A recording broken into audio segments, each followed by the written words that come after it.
เจ้าลูกหนังมีเข้าบานเตที่เดส3 คูประจำวันจันทร์ที่18เดือน5ปี2026เอามาเริ่มกันที่คู่ที่1ในศึกพรีเมียร์ลีกของอียิปต์เตะในเวลา 00:00 ของคืนนี้การพบกันระหว่างโมคาลูนอันดับ8มี33คะแนนจะเปิดบ้านทับการมาเยือนของจ่าฝูงวาเดดิกา FC มี48คะแนนโมคาลูนเจ้าบ้านพวกเขาฟอร์มการเล่นทรงหลังที่ยังคงแกร่งโดยจะนักไปทางเสมอโดยเสมอ4ชนะ1จาก5เกมหลังสุดส่วนวาเดดิกาพวกเขาฟอร์มการเล่นทรงหลังที่ถือว่าดูดีกว่าด้วยการชนะ3เสมอ1แพ้1จาก5เกมหลังสุดพวกเขาเป็นทีมที่มักจะเน้นผลการแข่งขันเป็นหลักมีค่าเฉลี่ยในการยิงประตูอยู่ที่ 1.2 ประตูต่อเกมนี้ภาพรวมเจ้าบ้านพวกเขาได้เปรียบมีเรื่องเสียงเสียแต่แนวบุกยังบ่ค่อยเสียบคมทอทีมเยือนโดยภาพรวมยังคงให้ทีมเยือนดูดีกว่าและมีโอกาสที่จะเสือชนะไปได้ในเกมนี้การคาดการณ์สกอร์ที่น่าจะเกิดขึ้นวาเดดิกาจะบุกมาเอาชนะโมคาลูนไปด้วยสกอร์1ประตูต่อ0มาตอนคู่ที่2ในศึกลาลิก้า2ของสเปนเตะในเวลา 1:30 ของคืนนี้การพบกันระหว่างเลกาเนสอันดับ17มี42คะแนนจะเปิดบ้านต้อนรับการมาเยือนของฮูเอสกาอันดับ20มี36คะแนนเลกาเนสเจ้าบ้านพวกเขาแพ้4จาก5เกมหลังสุดฟอร์มในช่วงหลังถือว่าตกต่ำอย่างชัดเจนโดยเฉพาะเกมบุกที่มีค่าเฉลี่ยในการยิงประตูที่ลดลง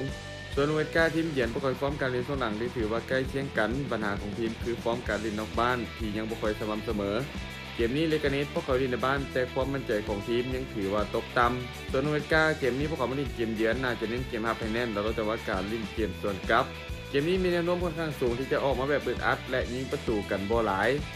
การคาดการณ์สกอร์ที่น่าจะเกิดขึ้นเลกาเนสจะเปิดบ้านแบ่งแต้มกับฮูเอสกาไปด้วยสกอร์0ประตูต่อ0มาตอนคู่ที่3ในศึกพรีเมียร์ลีกอังกฤษเตะในเวลา 2:00 ของคืนนี้การพบกันระหว่างปืนใหญ่อาร์เซนอลจากฝูงมี79คะแนนจะเปิดบ้านต้อนรับการมาเยือนของฮองบ้วยเบอร์ลี่อันดับ19มี21คะแนนอาร์เซนอลเจ้าบ้านพวกเขาฟอร์มการเล่นช่วงหลังที่กำลังฮ้อนแรงด้วยการเก็บชัยชนะได้4จาก5เกมหลังสุดโดยเฉพาะเกมบุกของทีมที่กำลังอยู่ในช่วงที่มีความมั่นใจจากการเฉลี่ยในการยิงประตูอยู่ที่2ประตูต่อเกมส่วนเบอร์ลี่ทีมเยือนพวกเขามีฟอร์มการเล่นช่วงหลังที่ถือว่าบ่ค่อยดีโดยแพ้4จาก5เกมหลังสุดเกมรับของทีมยังคงมักจะมีปัญหาโดยเฉพาะเวลาที่เล่นเกมนอกบ้านภาพรวมในเกมนี้อาร์เซนอลพวกเขาเหนือกว่ายังชัดเจนทั้งคุณภาพทีมเกมบุกและการคล้องบาลได้ลินในเอมิเรตส์สเตเดียมยิงเพิ่มความได้เปรียบให้พวกเขาส่วนเบอร์ลี่น่าจะเล่นตั้งรับลึกแต่อาจจะต้านทานเกมบุกของปืนใหญ่ได้ยาก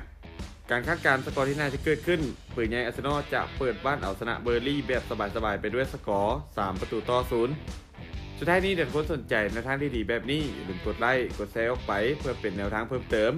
และไปสนใจอยากลงทุนสามารถกดลิงก์ผ่านหน้าช่องได้เลยเด้อ